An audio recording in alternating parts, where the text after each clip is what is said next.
Okay, again with our favorite subject here, keratoconus. This is John Kanellopoulos from our center here in Athens, Greece, the Laser Vision Ambulatory Surgery Center, and clinical professor of ophthalmology at NYU Medical School. So this is a young lady that came in from Cyprus. We had performed the Athens protocol on her in 2019, and they told her in Cyprus, your keratoconus is getting worse because her images from January with steepest 51 in July creeped up to 54.5. So it's gotten worse. See something else though here, very important. The cornea thickness in January was 418. In July, it was 467. So this should clue us that maybe something else is going on and it's not progression of keratoconus. So the question is here, what imaging of the cornea do we need to establish what's going on? And you know what I'm going to say. This is the images that we took today, and we're in the end of July, so we're just a few days later. Steepest K is 50.8, so we're seeing not the 54 numbers that we saw before. And cornea thickness is at 420. So for some reason, the day she was evaluated in the beginning of this month, her cornea has thickened, rubbed her eyes, contact lens. And the answer to the question of whether she's changed or not lays with, this is the other eye that has no expression of keratoconus, but we can tell that she has suspicion of keratoconus and the fact that the cornea thickness that does not change symmetrically from the center, and on the back side of the cornea, the most concave part of the cornea is eccentric, the steepest on the anterior is central. So this is a subtle sign of keratoconus predisposition, along with some truncation here. The left eye epithelial maps in the past and today are normal, a little bit drier today. We're very dry day today. Temperature is 4 degrees Celsius here. And this is the epithelial maps of our young patient in 2019, showing and confirming that she was rubbing her eye, and mainly she was sleeping on her right eye. And we know that as a fact, if your cornea turns out this way, you're a sleeper on the knuckles of that given eye, and seeing the epithelium in the other eye, we know that she only sleeps on the right eye. And so let's go and look at the epithelial map changes. And this was the maps that I alluded to before. This is immediately after procedure, and we see the cone and the fact that the epithelium here is no more the thinnest part of the epithelial map, and this is her today, clearly showing that the epithelial remodeling has improved from 2019 till today, and this is not consistent with ectasia because the thinnest part of the cornea has now thick epithelium over it.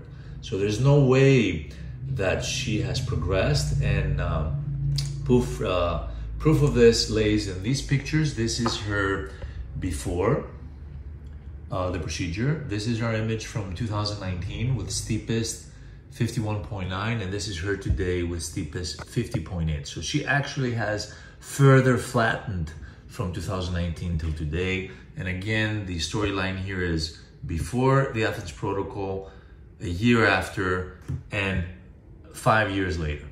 So no reason to be concerned here. And the take-home message is that the epithelial maps hold the truth. Now, we're gonna see her sister, and she's evaluated for possible keratoconus. This is the right eye of her sister. Does she have keratoconus? No. Does she have suspicion of keratoconus? Yes. Like our patient's left eye, the cornea distribution is not symmetric to the center of the cornea, and this is not with significant angle kappa. The most concave part of the cornea is not in the center, where the most steep in the anterior or more curved in the anterior imaging of the cornea is in the center. So this is a subtle sign, along with the truncation of the astigmatism, of keratoconus predisposition. This is the other eye of that same patient, showing the similar findings, skewed temporally here for the left eye. Again, the most concave part of the backside of the cornea is not in the center, where the steep is almost at the center, truncation of the astigmatism. So no keratoconus here. And this family is endless. We're going to see the brother that we treated in 2015 with more significant keratoconus, his right eye in 15, almost 10 years later, and the drastic improvement. Again, proof in the pudding, rather the proof is in the pudding, that our Athens protocol accuracy of delivery with the X500 excimer laser is impeccable. We have 14.4 diopter flattening along with 3 diopter steepening, so almost over 15 diopters normalization of the cornea. Our patient is 20/20 uncorrected, and he does remember the days of very poor visual acuity. This is the other eye. We treated both eyes at the same time. This is the other eye of that same patient treated in 2015, the left eye. And again, before, today, the difference map confirming the accuracy. The total normalization here is 12.9 plus almost 2 diopters, so a little bit less than 15 diopters, but again, a drastic improvement in cornea normality. And these are Pentacam maps 2015 and 2024.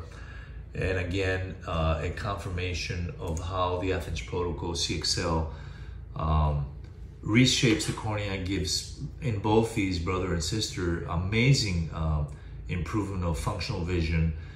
These are the epithelial maps of the gentleman, confirming what we talked about before. The total thickness maps give away where the cone was. The epithelial maps is completely naive, confirming that there's no eye rubbing, there's no active disease, and we can tell almost 10 years later where the CXL line can be seen here. I'm gonna try and zoom up here, all the way in here in the anterior segment OCT. Again, testament of this technique being probably the best thing that we've seen in improving keratoconus.